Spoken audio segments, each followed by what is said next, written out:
त्र्यम्बकं यजामहे सुगन्धिं पुष्टिवर्धनम् उर्वारुकमिव बन्धनान् মৃত্যুর্মুক্ষীয়মা অমৃতাৎ।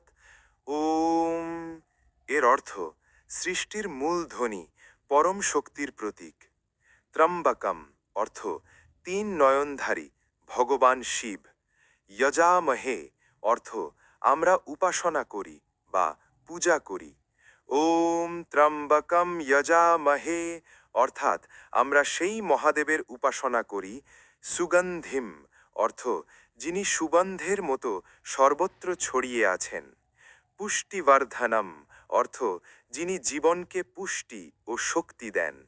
সুগন্ধিম পুষ্টিবর্ধনম অর্থাৎ যিনি চোখে না দেখা গেলেও সুগন্ধের মতো সর্বত্র অনুভব করা যায়, বা যিনি সুগন্ধের মতো অদৃশ্যভাবে সর্বত্র বিরাজমান।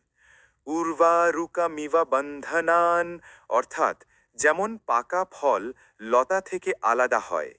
বন্ধনান অর্থাৎ বন্ধন থেকে বা আসক্তি থেকে।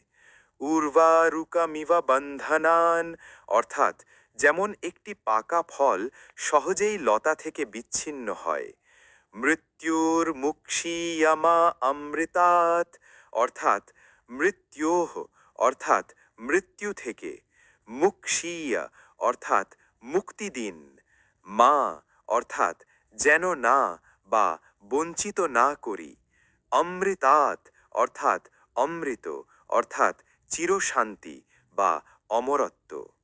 সর্বশেষ অর্থ আমরা সেই ত্রিনেত্রধারী ভগবান শিব এর শরণাপন্ন হই, যিনি দৃশ্যমান নন, কিন্তু প্রতিটি শ্বাসে প্রতিটি অনুভূতিতে নিঃশব্দে উপস্থিত। তিনি সুগন্ধের মতো, চোখে দেখা যায় না কিন্তু হৃদয় দিয়ে অনুভব করা যায়। যখন চারপাশ অন্ধকারে ভরে যায়, যখন মন ভেঙে পড়ে, ঠিক তখনই তিনি নিঃশব্দে আমাদের পাশে দাঁড়ান। তিনি আমাদের ভয়ের মধ্যে সাহস দেন, অশান্তির মধ্যে শান্তি দেন, আর দুর্বলতার মধ্যে শক্তি জাগিয়ে তোলেন। তিনি শুধু দেবতা নন, তিনি আমাদের আশ্রয়, আমাদের ভরসা, আমাদের অন্তরের শক্তি। নমস্তে।